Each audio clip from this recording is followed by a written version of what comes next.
Bueno, en primer lugar queremos agradecerles a todos ustedes por acompañarnos, por venir, por hacerse presentes en este tiempo que, si bien es convulso, también nos ofrece oportunidades, y una de esas oportunidades es el poder hablar de dos temas que en el mundo son, no sé por qué razón, pero no son tan compatibles. No es compatibles, es de alguna forma extraña. Cuando estamos bebiendo unas cervezas no pensamos tanto en la economía del mundo, pero en esta época de coronavirus hablar de economía se hace algo imprescindible. La primera noticia, que como ya saben es costumbre en nuestro canal, y es que el Oktoberfest no se celebrará en el año 2020, esto por culpa del coronavirus. Leo la noticia, la fuente, el diario El Confidencial de España, dice que la decisión ha sido tomada por el alcalde de la ciudad de Múnich y el primer ministro bávaro, y será la primera vez desde la Guerra Mundial en que se suspende el Oktoberfest. Pero no es la primera vez que se suspende, realmente se ha suspendido varias ocasiones. Durante toda la guerra obviamente no hubo festival, pero también se suspendió en el año de 1854 y 1873, y justamente por una epidemia de cólera en las dos ocasiones. Eso quiere decir que no es la primera vez que un virus o una bacteria o un microorganismo se tira abajo el Oktoberfest. Como dato curioso, pues este año las autoridades de la ciudad esperaban que el Oktoberfest genere una ganancia o un ingreso de alrededor de 1.200 millones de euros. Para que podamos guardar una relación de la magnitud de lo que esto significa, 1.200 millones de euros es más o menos lo que gasta el Estado ecuatoriano en pago de personal de salud. Se gastan 1.609 millones de dólares al año para pago de personal de salud.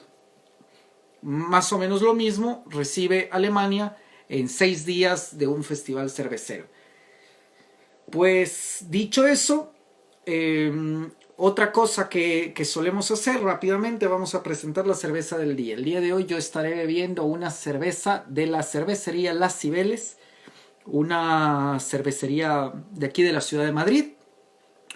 Las Cibeles castaña en esta ocasión, sí, pero no se dejen engañar, se llama Cibeles castaña solamente por el color, porque realmente es una cerveza brown ale, pero no tiene castañas, ¿sí? Como la podemos ver, es una cerveza brown ale hecha con lúpulos alemanes. Muy bien, el día de hoy vamos a recibir la visita del economista Luis Espinosa Godet. Quiero solamente contarles quién es Luis. Luis es un economista. Él, bueno, nos va a contar él mejor a qué se dedica, qué hace y demás, ¿verdad? Pero es particular porque es un economista español, pero vive en la ciudad de Quito. Entonces es muy interesante porque nos va a permitir entender o ver una visión tanto de alguien de fuera que vive en nuestro país como alguien que entiende la economía mucho mejor que la mayoría de nosotros. Y una cosa así importante que les quiero contar es que Luis pertenece a una escuela de economía que se llama la Escuela Austriaca. Y antes de arrancar e invitarlo a él, quiero más o menos hacer una analogía. Como ustedes saben, en los diferentes países del mundo o en los diferentes continentes del mundo existen diferentes religiones, ¿verdad? Existe, no sé, en Ecuador predomina el cristianismo, quizás en Egipto predomina los musulmanes, en el Estado de Israel los hebreos, en China los taoístas, no lo sé, me estoy inventando un poco. Incluso dentro de cada religión existen denominaciones. Dentro de los cristianos hay católicos, hay ortodoxos, hay evangélicos, hay testigos de Jehová, hay diferentes tipos de denominaciones, ¿verdad? Por decirlo de alguna forma, Luis pertenece a una escuela de economía que es otro tipo de religión. Es como que nosotros en Ecuador somos cristianos y él es taoísta. Eso quiere decir que muchas de sus ideas, muchos de su criterio quizás no es comprendido al 100% porque simple y llanamente estamos en una sociedad que ha conocido siempre una religión y él profesa otra. Entonces, por eso puede haber este tipo de no comprensión directa y por eso si ustedes quieren preguntar, están completamente abiertos a hacerlo a través de, como les dije, estas dos tarjetas con el signo de interrogación. Dicho esto, voy a invitar ahora mismo a Luis para que se una, ya nos ha mandado la invitación y vamos a unirnos para poder conversar con él. Muy bien. Buenas, Hola Luis, ¿cómo estás? ¿Qué tal? Estamos muy viendo tu bien. No estoy muy cocina. seguro de si se me ve bien porque es primera vez que estoy ahí. ¿Qué tal? Uy, creo que tengo que cambiar la cámara, perdón. Sí, porque Ahí, estamos viendo tu cocina y creo, eso es, ahí sí, ya te que no podemos es ver a creo que ti. lo que hace falta ver ahora. Ahí se me ve a mí, pero un poco regular, ¿no? Espera, ahí estoy mucho mejor. Sí, está muy bien. Estás casi, Gracias, casi perdón, que es encuadrado. la primera vez que estoy en un Instagram Live, así que en primer lugar, muy agradecido por invitarme y en segundo lugar, perdón por lo que pueda fallar porque no soy experto en esto. No, más bien muchas gracias a ti por haberte animado a aceptar nuestra invitación. Este espacio normalmente, nosotros al ser un blog de cervecería, normalmente hablamos de cuestiones pues de cervecería, ¿verdad? De cervezas, de estilos cerveceros y cosas por el estilo. Pero el Ecuador en particular, bueno, el mundo en general y el Ecuador en particular vivimos una crisis económica en parte producida por el COVID-19 y en parte producida pues por otros factores que el día de hoy no vamos a entrar en detalle porque no es materia de nuestra discusión hoy día. Pero sí es materia el poder ver o entender o apreciar qué cosas pueden hacer las cervecerías para tratar de mitigar o no sentir tan fuerte el impacto del COVID-19 y de la para, el cierre de las empresas, el cierre de los bares y todo esto que nos tiene a todos tan preocupados. Por ese motivo te doy las gracias por acompañarnos, Luis, pero quiero arrancar haciéndote un par de preguntas porque uno de los objetivos principales de este blog también no es solamente hablar de este tipo de temas tan serios, sino también conocer a las personas que están del otro lado del teléfono. Tú eres madrileño, entiendo, ¿no? Madrileño y a mucha honra, la verdad. Así que a estoy. Sí, sí, madrileño y a mucha honra. Desde ¿De qué hace parte de ya, Madrid? llevo ya 10 años, más de 10 años, 11 años más. La verdad es que ahora que lo pienso, que bastantes parte de mi vida ya la he vivido fuera de Madrid, pero sí, sí soy madrileño. ¿Y cómo, de qué parte de Madrid? ¿De la ciudad de Madrid? De Madrid mismo, del norte de Madrid, del barrio de Pilar Herrera Oria. Ahí he crecido toda la vida. Ah, muy bien. Muy bien, y quiero preguntarte algo. ¿Por qué llegas a Ecuador? Entiendo que primero llegaste a Puerto Viejo. A Puerto Viejo, capital del Manabí. Bueno, llegué primero a Ecuador porque el mundo da muchas vueltas y la Tierra gira mucho.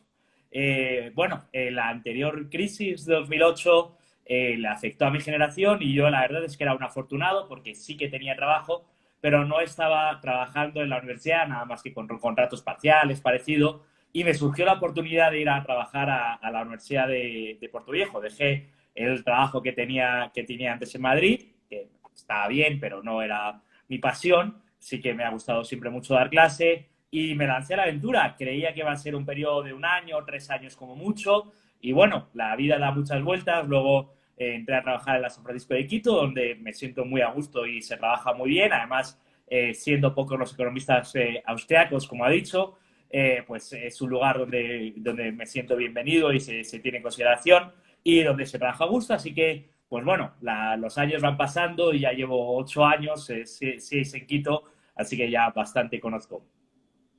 ¿Cuánto tiempo estuviste en Puerto Viejo? En Puerto Viejo, año y medio más o menos, entre unas cosas y otras, año y medio. Sí, ahora queda muy lejos el Puerto Viejo antes del terremoto del 2016, que yo no he vuelto desde entonces a ver cómo está Puerto Viejo. Pero ¿sentiste el golpe de vivir en una ciudad de la costa o una ciudad de la sierra? ¿Te pareció muy diferente?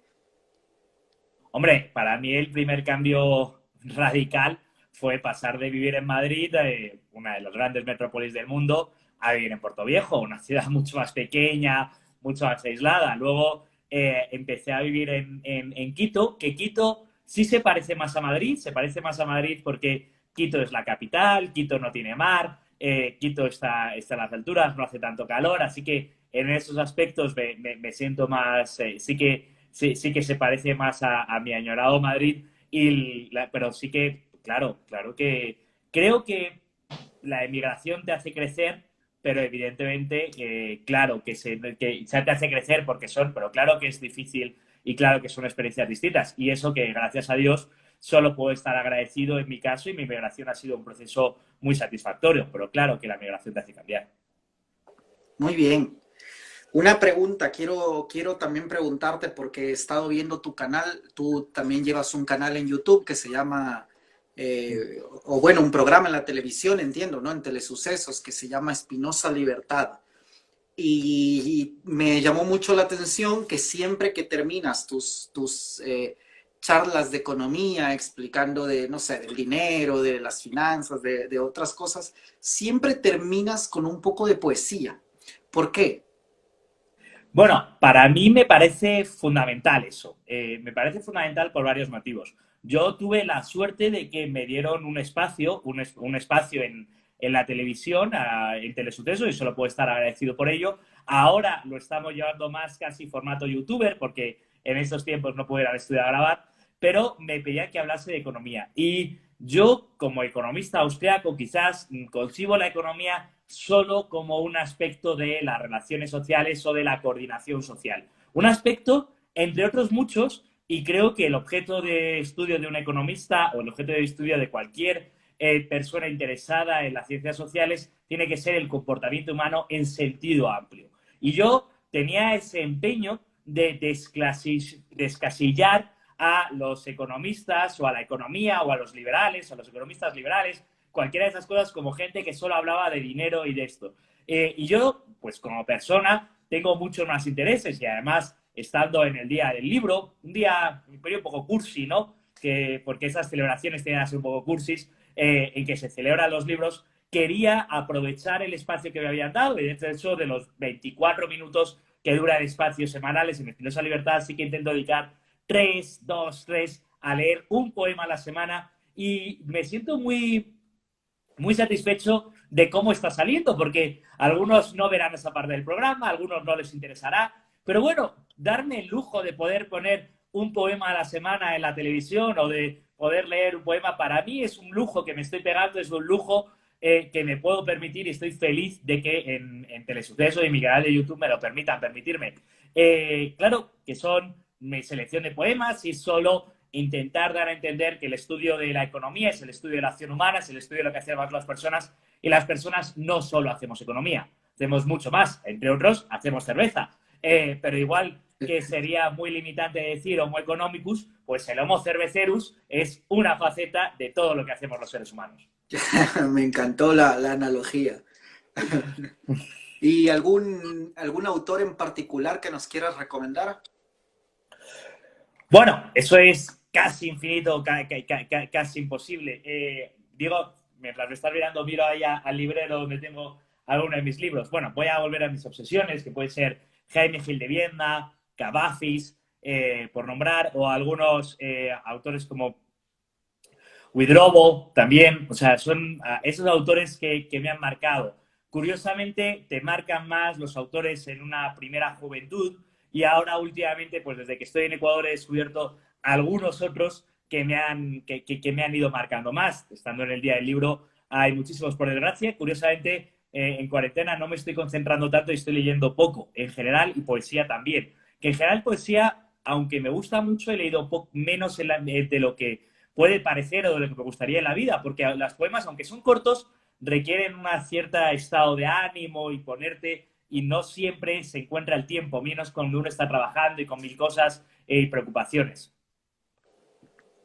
Sí, sí, es cierto.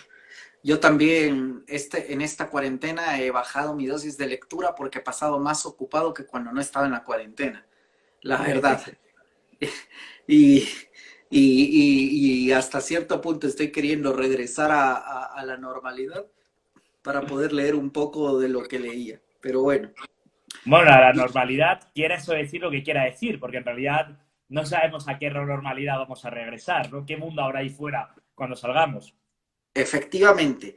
Y justamente eso es algo importante que tenemos que mencionar el día de hoy, porque el negocio de las cervecerías y el negocio de los bares es uno de los sectores que ahora mismo está pasando unos momentos muy, muy, muy duros.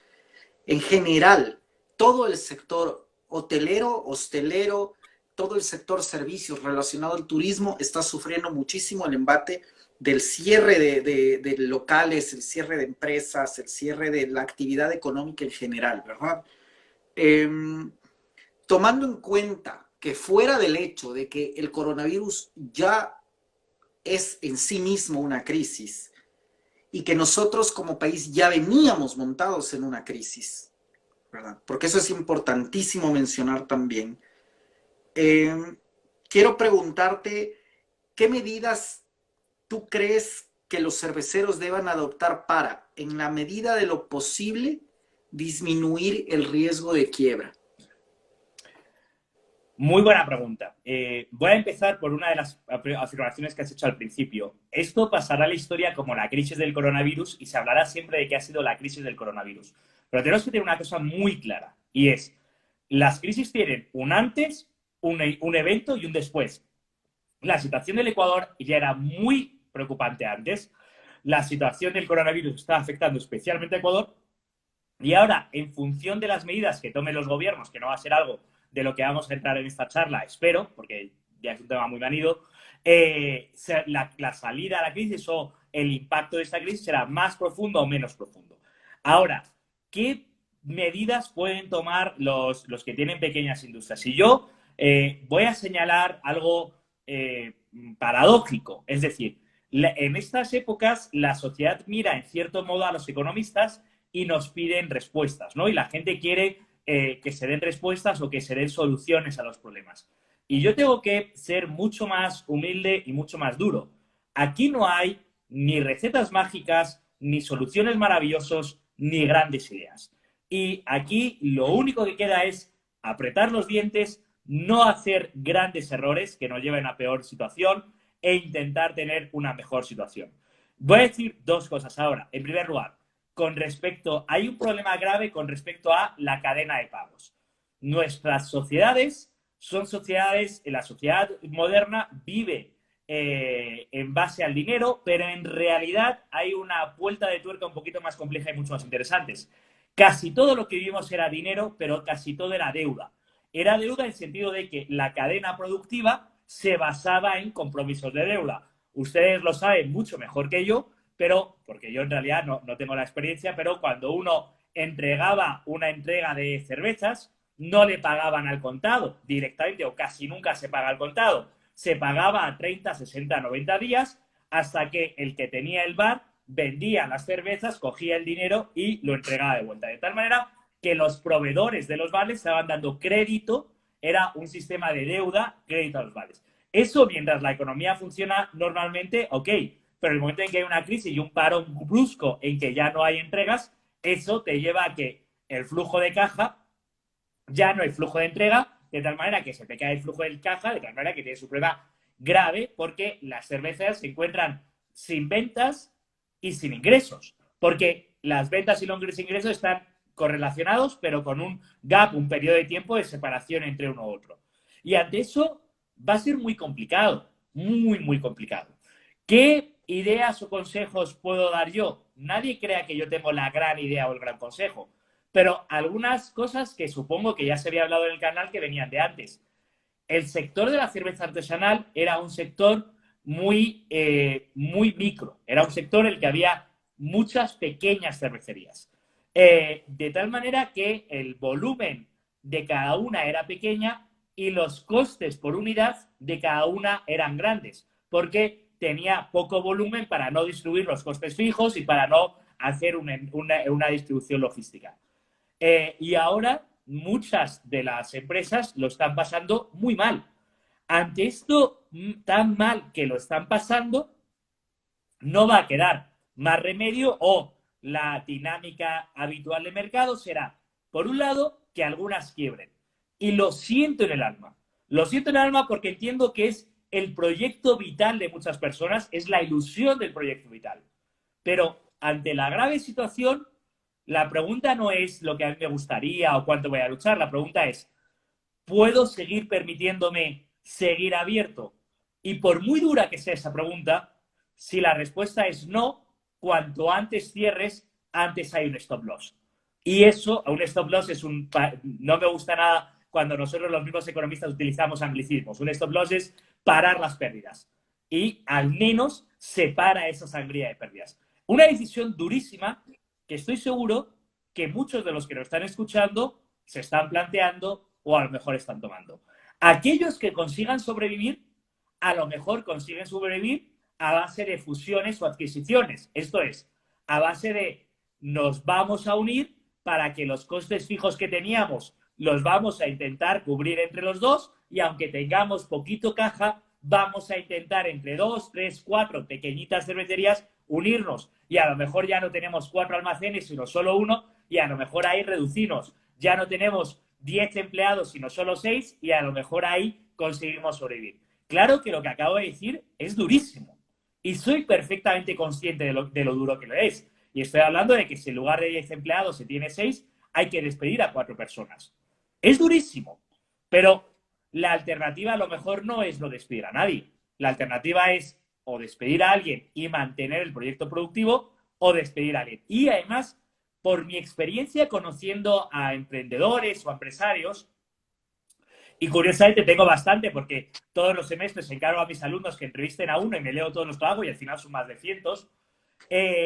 Por mi experiencia sé que lo que más les duele es despedir a la gente. Lo que más duele a cualquier persona que está trabajando con otra durante años es despedir. Pero, y es la última decisión que van a tomar, pero a lo mejor hay que tomarla. ¿Y cómo haces cuando el gobierno te lo impide por decreto? Ahí tenemos un problema gravísimo y es que la realidad jurídica del Ecuador y la realidad económica del Ecuador están completamente disociadas. Y eso es uno de los síntomas de un país poco desarrollado, cuando la realidad de lo que las leyes dicen que debería ser y lo que la gente hace son más disociados, el país está menos desarrollado, cuanto juntos, menos disociado está la realidad jurídica y la realidad económica, el país es más desarrollado. En realidad, esa realidad ya era de antes. Es decir, Ecuador es un país que solo el 40% tenía empleo formal. Y cualquiera de los que nos estén escuchando esté a un lado o al otro, es decir, sea un empleado o sea un pequeño empresario que a lo mejor ya había logrado que su cervecería llegue a un volumen que pueda contratar a algunas personas, cualquiera de los que nos haya escuchado sabe que contratar en Ecuador era increíblemente complicado antes de este momento. Y ahora, simplemente la realidad. Lo que es curioso es, y seguro que en el turno de preguntas nos van a poder contar experiencias más interesantes de lo que yo pueda decir, lo que es interesante es que lo que yo estoy viendo es que los empleados y las empresas ya están llegando a este acuerdo por sus propios métodos. Es decir, ya se están llegando a acuerdos de reducción de salario y de reducción de jornada de manera hablada. Ya, pero es que la Constitución dice, ya, pero es que esa Constitución ese artículo de la Constitución es inaplicable en esta realidad económica. Entonces, o nos vamos todos al garete por intentar sostener cosas insostenibles o empezamos a buscar soluciones reales. Ok, ¿y qué opinas de otro tipo de estrategias como por ejemplo liquidar activos? O sea, en el sentido de que, por ejemplo, una cervecería puede tener 4 o 5 fermentadores, mermar tu capacidad de producción vendiendo fermentadores para poder ganar un poco de liquidez y tener, o dicho de otra forma, cedo 2 fermentadores, pero bueno, tengo $2,000 en el bolsillo el día de hoy. Vamos a ver. Esa pregunta es muy dura y muy interesante. Voy a decir 3 cosas. Primera, como he dicho varias veces, no hay soluciones mágicas, no hay soluciones buenas. Aquí la pregunta no es qué es lo mejor que puedo hacer, la pregunta es qué es lo menos malo que puedo hacer. Ahora, la pregunta también es, no solo está la situación de crisis en el presente, está la situación de crisis en el futuro. Y la pregunta es, cuando llegue el mes de junio, julio, agosto, septiembre y ya empecemos a recuperar una cierta normalidad, no sé cuándo va a ser y no sé cuánta normalidad va a ser, pero yo creo que la demanda por mi producto va a seguir siendo como antes y lo más probable es que para ese entonces la demanda por tu producto va a bajar. La Mm, pregunta ahora ni siquiera es esa, la pregunta es, ¿hay mercado ahora por tu fermentador? Es decir, lo mm, que tú compraste en 1500 lo vas a poder vender así sea en 1000 o a lo mejor ni siquiera. A día de hoy, al momento de ahora, el mercado está prácticamente parado para casi todo. Y dentro de un mes, ojalá lo puedas vender por 500. Y yo ahí también vuelvo a decir, quizás es mejor asumir esa pérdida si consigues venderlo a simplemente intentar aferrarte al mundo que se fue con las grandes y no hacer. Los emprendedores y los empresarios suelen ser muy buenos siendo flexibles, haciendo cambios. Y probablemente sea mejor solución asumir que ahora necesito liquidez para sobrevivir y ojalá que dentro de un año piense que necesito otro fermentador y todavía tenga $1000 para invertir y comprarlo. Pero eso sería el mejor de los mundos posibles. mm. Claro, efectivamente, eh, lo cual es bastante improbable, ¿no? Porque a la final de cuentas, así como tú no tienes el resto del mercado, o sea, el resto de cervecerías que podrían ser tus compradores potenciales tampoco van a estar interesados porque tampoco tienen, porque todos están viviendo el mismo problema. Un problema grande que hay en el mercado de la cervecería, no sé si conoces en detalle, pero es que tú tienes una gran cervecería, una internacional Sí. gigantesca, luego tienes una otra gigantesca, pero que en el país representa, me parece que un 5% del mercado, que no es mayor, y luego tienes un pool de unas 5 o 6 cervecerías, de las grandes entre las pequeñas, y luego tienes toda una línea de micro cervecerías y nano cervecerías, muchas de ellas que apenas se encuentran en un tipo de mercado de subsistencia, por decir, de economía de subsistencia, o sea, a duras penas generan para autopagarse un sueldo y muchas veces mal pagado, ¿no? Entonces, la situación es súper difícil y yo me he dado cuenta que como una estrategia han estado utilizando las cervecerías en este tiempo el liquidar, el deshacerse del stock, o sea, todas las cervezas que tenían guardadas en cajas, en los fermentadores, barriles, empezar a venderlos. Esta lluvia repentina de venta, de falta de mercado, y de necesidad de liquidez está llevando a muchísimas cervecerías a prácticamente regalar su producto o incluso venderlo, me atrevería a decir yo, bajo los márgenes del costo.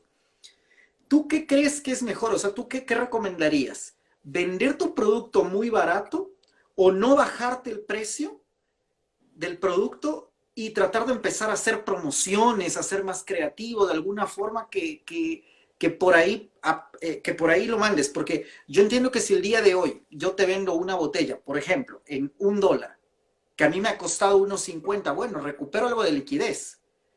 Pero luego del coronavirus, ¿voy a poder volver a vender mi botella en 2.50, $3? Yo lo dudo mucho. Esa es una pregunta apasionante. Mira, hemos vivido algo fascinante, no sé, creo que es hace 4 días, en la humanidad, y ha sido precios del petróleo negativos. Y eso era impensable, o sea, es un bromide, o sea, es como, ¿qué está pasando aquí? O sea, ¿cómo que hay precios del petróleo negativos? Claro, por explicarlo muy rápidamente, se entiende. Habían comprado el petróleo a futuro, tenían el contrato de futuro, y de repente el que había comprado el petróleo hace 3 meses le dicen, te lo entrego el lunes. Y dice, yo no he vendido petróleo, tengo los almacenes llenos y guardar petróleo a mí me sale muy caro. Tienes que comprar seguro, tienes que tener almacén. Yo te pago dinero porque yo no reciba ese petróleo, porque yo recibirlo me sale más caro que no tenerlo. ¿Y por qué hablo de los precios del petróleo negativos ante esta pregunta? Porque al final precios del petróleo negativos es simplemente una manera de asumir que el mundo ya ha cambiado y que ahora almacenar o seguir teniendo esto para mí va a ser muy caro. Yo no sé, y confieso mi ignorancia sobre el tema, cuánto tiempo puede aguantar una botella de vino sin estropearse o en perfecto estado por bastante tiempo. Esa es una pregunta muy interesante. Pero quizás lo que está ocurriendo es que la gente está intentando hacer. ¿Qué estrategia en lugar de solo bajar el precio? Vamos a ver, al final, una oferta es bajar el precio. O al final, una promoción es bajar el precio. Es bajar el precio, pero diciendo que es de manera excepcional o con ciertas circunstancias. ¿Qué es lo que yo, y luego voy a hablar de la estructura del mercado, qué es lo único que yo puedo aportar o qué es lo único que yo puedo decir sin decir cuál es tu mejor estrategia? Creo que ahora lo importante es fidelizar clientes. No sé hasta qué punto la gente va a tener memoria. A mí me gustaría que la gente tenga mucha más memoria.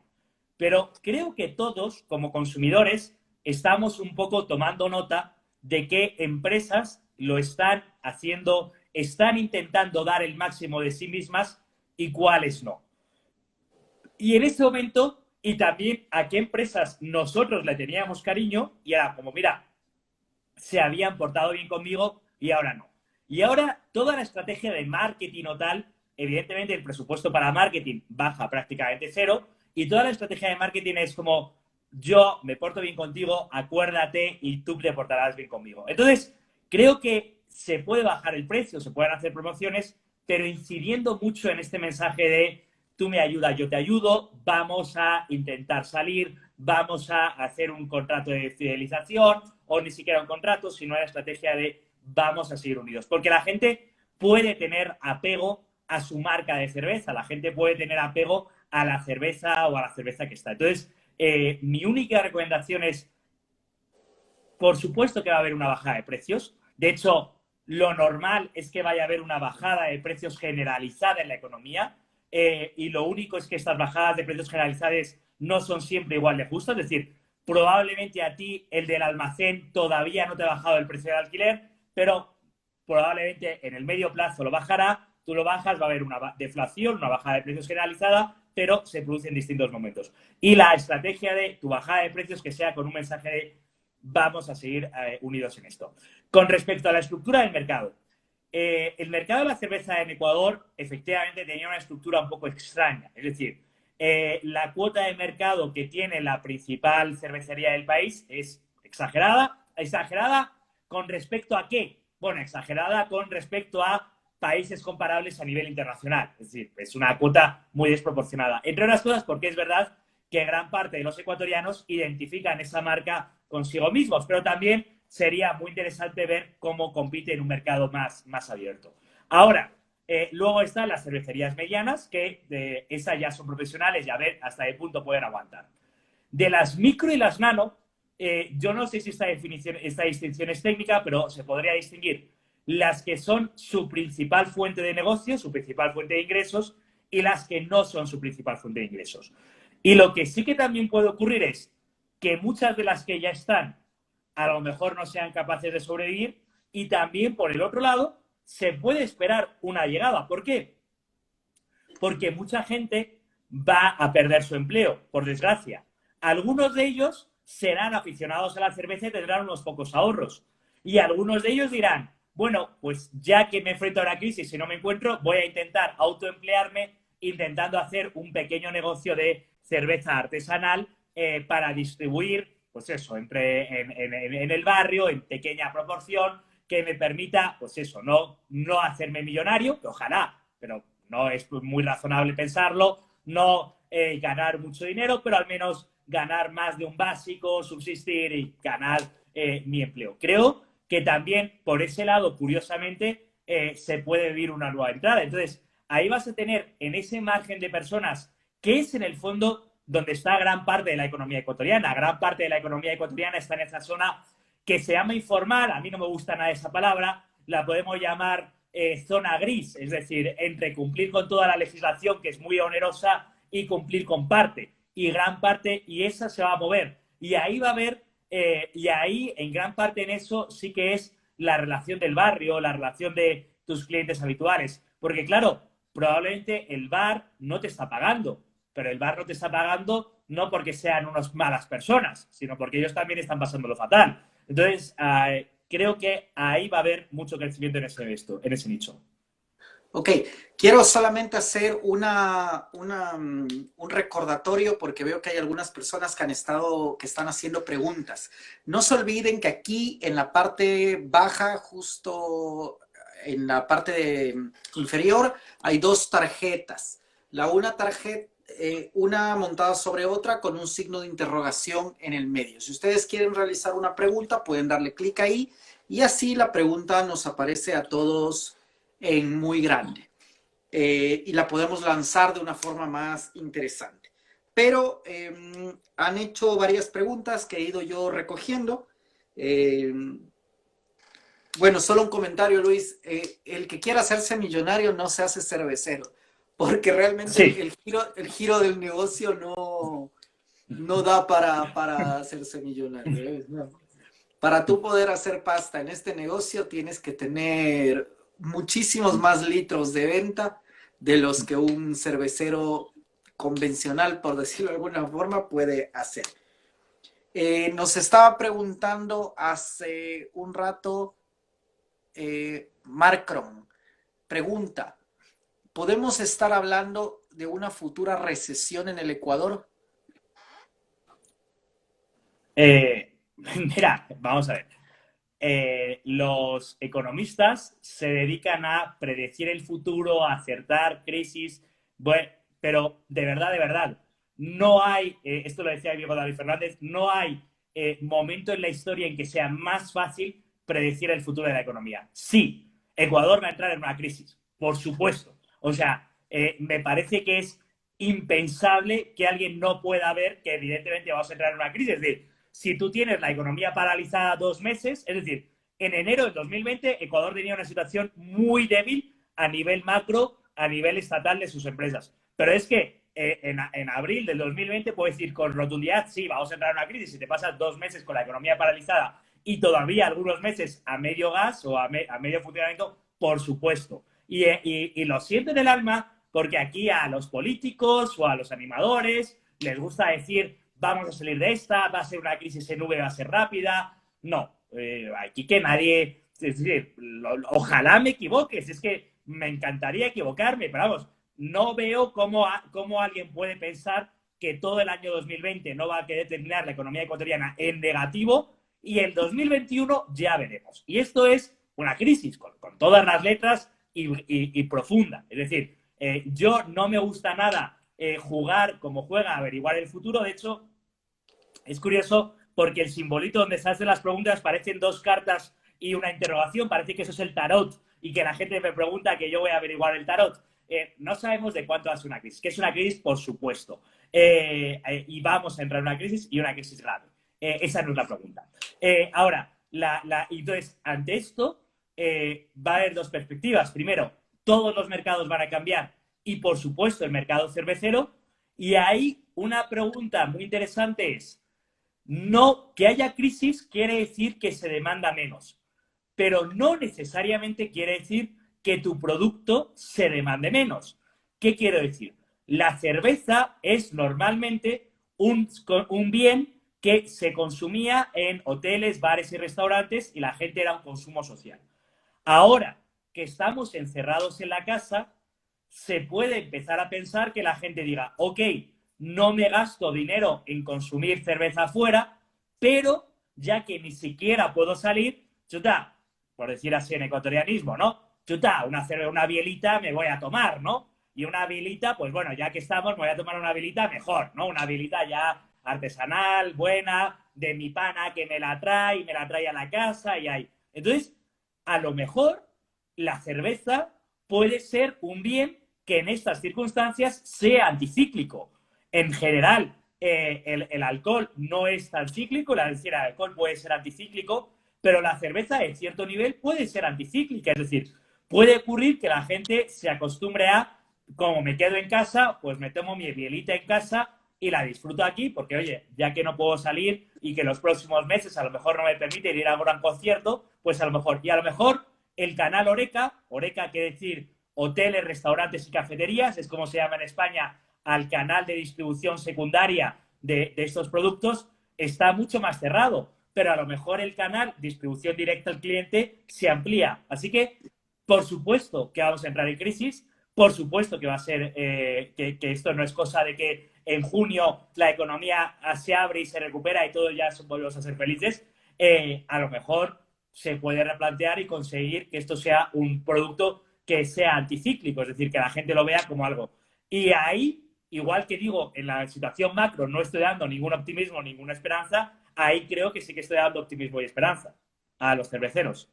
Bueno, de hecho, lo que tú dices es bien particular porque sabes que estuve conversando el otro día con un compañero que es dueño de una cervecería y él estaba contando que le llamó la atención que empezó a vender cervezas a domicilio y que si bien no ha alcanzado el nivel de ventas que tenía previo al COVID-19 y al cierre, pero que le ha sorprendido la cantidad de cervezas que ha podido vender.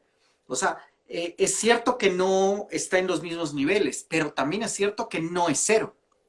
Entonces, conjuga con lo que estás comentando, ¿verdad? De esto. Y claro, yo no sé si tú has estudiado o has leído sobre la crisis que tuvimos en el año 99, 98, 2000, seguramente sí. Yo en esa época era chico todavía, pero yo recuerdo muy bien que si bien estaba todo cerrado, tú pasabas por la calle y los bares, las discotecas, los restaurantes estaban abiertos.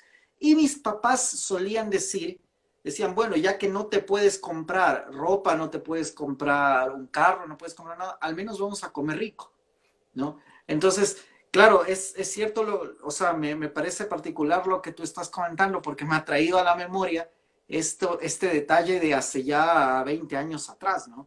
Y que puede de alguna forma darse de nuevo y de alguna forma ser beneficioso para nuestro sector, aunque el resto del país pues no le esté pasando muy bien.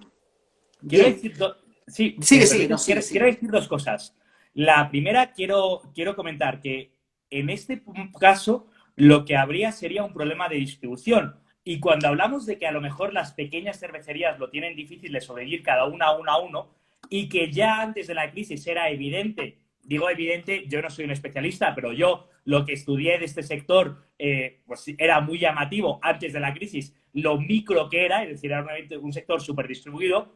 A lo mejor es el momento de plantear iniciativas de promoción o distribución a domicilio, de logística para distribución a domicilio más unidas, más comunes. No sé si tienen que ser todas las cervecerías, todas las micro cervecerías del Ecuador, pero sí a lo mejor por zonas, por Quito, los valles, algo parecido, que se planteen hacer logística, promoción, venta en común y que eso permita hacer una unión entre las distintas, aún manteniendo la estructura jurídica o la independencia, pero que en ese canal de distribución se comparta, porque ahí sí que ahora nadie va a tener mucho dinero para invertir en un nuevo canal de distribución o en logística, pero a lo mejor se puede hacer un modelo que uniendo muchas se permita vender más. No digo que esa sea la solución, no digo que yo tenga la idea genial, digo que teniendo esta conversación con ustedes y que ustedes que son tan amables de dedicar tiempo a escucharme, les lanzo esta idea que a lo mejor les puede servir. También quiero comentar otra cosa, que es un índice que no es tan científicamente exacto, ha sido criticado, pero sí que es conocido entre los economistas y es el índice de la barra de labios. Y eso fue un empresario de una gran marca de cosméticos que se dio cuenta de que en época de crisis se vendía más pintalabios rojo. Y la pregunta es, ¿por qué en época de crisis se vende más pintalabios? Bueno, porque en época de crisis las mujeres siguen siendo mujeres y les gusta estar bonitas y quedar bien, pero a lo mejor ya no tienen tanto dinero para comprarse un traje nuevo, para ir a la peluquería a hacerse algo distinto, para comprarse un maquillaje distinto. Pero al fin y al cabo un pintalabios que vale $3, $5. $3 todavía tienes, no te gastas 30 en la peluquería, pero todavía tienes $3. Y te gusta ponerte pintalabios rojo porque es la manera más barata y sencilla de lucir bonita, ¿no? Pues oye, mira, no tendré dinero para una casa nueva, no me voy de viaje, pero oye, no me voy a un restaurante elegante, pero al menos mi pintalabios que no me lo quiten. Ahí estar bonita. Y en eso creo que la cerveza artesanal se puede parecer. Es un cierto consumo de autosatisfacción, de, bueno, al menos, mira, puede que no pueda salir a ver a los panas, puede que no pueda ir al concierto, puede que no pueda ir al restaurante, pero oye, mi cervecita, mi jueves por la noche o mi viernes por la noche, tomármela tranquilito con los panas, aunque sea viendo a los panas por el celular, que no me lo quiten. Y a lo mejor la cerveza puede ser, en ese sentido, parecerse al índice Pitalabios, en inglés Lipstick Index, y parecerse a ese tipo de consumo. Interesante, ¿eh? Vamos a cambiar un poco el enfoque de las preguntas y te voy a sacar durante un muy corto periodo de tiempo porque tenemos varias preguntas. Déjame ver si tenemos varias preguntas y las vamos a lanzar. Pero antes de lanzar estas preguntas, te quiero yo hacer otra. Un sector de la política está pidiendo que se declare o que se decrete la ley seca en Ecuador porque están argumentando que ha existido o que existe un incremento de la violencia intrafamiliar. El conjunto de los cerveceros ha rechazado esta propuesta. De hecho, hubo una encuesta en Twitter lanzada por uno de los concejales de la ciudad de Quito, preguntándole a la gente qué pensaba de esto, ¿no? ¿Cuál es tu opinión? ¿Qué opinión te trae esto?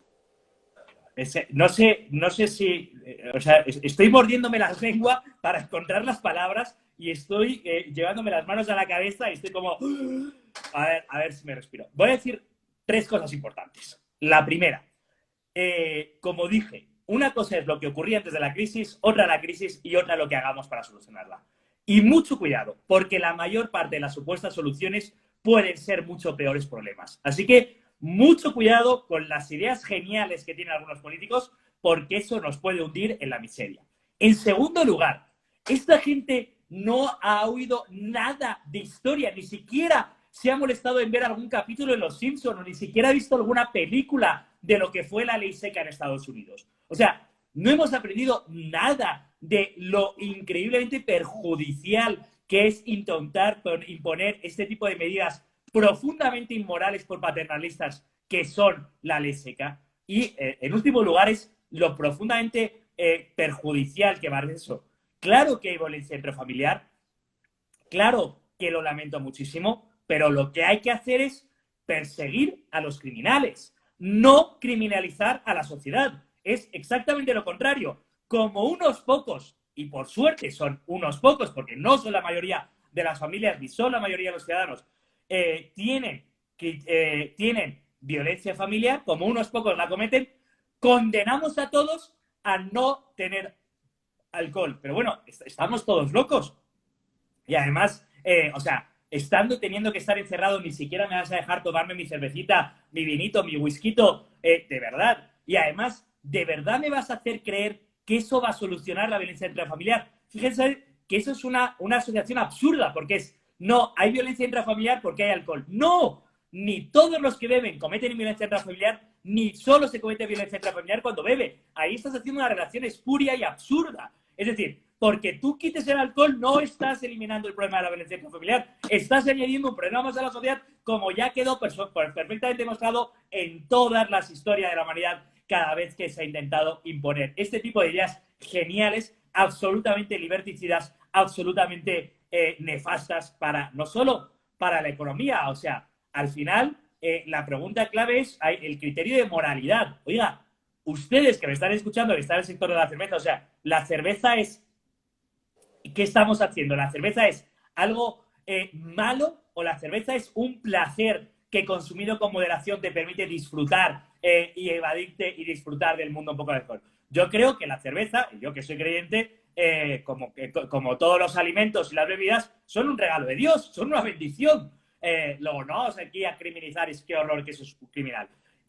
Lo que me dices me preocupa mucho porque veo que a nivel económico ya está habiendo algunos iluminados que quieren proponer soluciones que solo empeoran los problemas y veo que a nivel social también estamos viviendo eso. Y eso es muy grave. Y, por supuesto, a los amigos del sector contarán con mi total apoyo y creo que con el de todas las personas razonables para impedir que este tipo de legislación liberticida y nefasta se apruebe. Muchas gracias, Luis. Y seguro vamos a hacer un corto de este fragmento del video para hacerlo llegar al genio que se le está ocurriendo semejante maravillosa idea, ¿verdad? Porque es una verdadera locura. Quiero lanzarte un par de preguntas y solamente apuntar que necesitamos hacer respuestas súper cortas porque nos quedan apenas 5 minutos de transmisión. Porque Instagram a la hora de transmisión nos corta el canal. Déjame, me voy a acercar un poco porque salen las letras muy pequeñas. Dice Misa Suárez pregunta, entiendo que cada cervecería tiene sus costos fijos y costos de producción, sin embargo, ¿le parece adecuado generar un consenso de precios como para no afectar los precios del sector en general? Miren, yo no soy especialista en la cerveza, el especialista son ustedes, pero tengo claro que cada cerveza es distinta y tengo claro que es buena oferta-demanda. Otra cosa distinta sería que se llegase a un cierto consenso en ese canal de distribución de manera voluntaria entre los distintos cerveceros que estén en ese canal para llegar a precios más bien consensuados. Pero a nivel de decreto, a nivel general o a nivel para toda la industria me parece una barbaridad, porque efectivamente cada cerveza tiene sus propios costos fijos, sus propios costos variables y su propia demanda. Y además su propia especificidad. Yo no sé de cervezas, pero no es lo mismo una cerveza artesanal fabricada con lúpulo de importación que una cerveza industrial fabricada con productos de aquí. Tienen costes distintos y está bien que sea así y esa es la variedad del mercado. Luego, si se ponen de acuerdo entre los distintos cerveceros para ese canal de distribución que estaba proponiendo, ok, pero así como medida general, no es buena idea. Los precios dan muy buenas señales de mercado. Ok, más bien tratar de hacerlo algo como voluntario entre varios, reunirnos, conversarlo y como una medida que nos hemos puesto de acuerdo para lanzarlo, ¿verdad? Sí. Muy bien, siguiente pregunta. Perdón que me vuelva a acercar porque... pero no leo muy bien. Pregunta Sara. Dice, ¿podría decir que la cerveza artesanal es como los negocios, ejemplo, moteles, que siempre van a tener consumo? No lo sé y lo vamos a experimentar ahora. De hecho, a mí me preocupa bastante qué estará ocurriendo con el sector de los moteles en Ecuador, o más bien, qué estará ocurriendo con el sector de las parejas que habitualmente iban a los moteles en Ecuador. Me quedo con la inquietud de qué está ocurriendo en esas. Pero no lo sé, pero lo vamos a vivir, a vivir en los próximos meses. Yo apostaría que sí. Es decir, de entre todos los negocios que van a quebrar en este país y en el mundo en los próximos meses, yo personalmente no sería una locura poner $1.000 a un negocio cervecero. Creo que no va a ser de los que van a quebrar de manera más masiva o de los que van a pasar peor. Ok, o sea, ¿tú crees que va a sobrevivir bastante bien el negocio de la cervecería? Muy bien. Marcron pregunta, siendo cervecería nacional quien maneja el monopolio de la cerveza, ¿tienen esperanza de salvar el paso las cervecerías micro? No entiendo muy bien la pregunta, la verdad. Bueno, primero quiero aclarar una cosa, no es monopolio, no es un monopolio en sí, es una gran cuota de mercado, es una cuota de mercado mayoritaria, pero no es monopolio en tal. Sí, yo más bien creo que sí que va a haber espacio para que las pequeñas cervecerías, las pequeñas y las medianas, intenten ganar su espacio. Creo que no necesariamente se va a aumentar la cuota de mercado del principal. Creo que en época de, más bien al revés, una época de crisis es una época de cambio, todo se mueve y las cuotas de mercado también se pueden mover. No creo que de manera radical, pero también se pueden mover. Ok. Luis, la transmisión de Instagram nos da 3 minutos más y no quisiera primero, pues no sé si te has dado cuenta, pero tenemos muchísimos comentarios pidiendo una segunda parte. Si es que tú estás dispuesto a cedernos luego otro día, evidentemente, una hora de tu tiempo y desde nuestra trinchera siempre estará la puerta abierta para que podamos seguir conversando de este tipo de temas.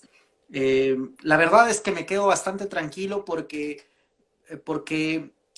nos has dado de alguna forma indirecta más esperanzas de las que quizás teníamos al inicio, ¿sí? Al hablar de que, claro, de que este sector por sus particularidades puede ser que sobreviva bastante mejor que otros sectores que la van a pasar muy mal.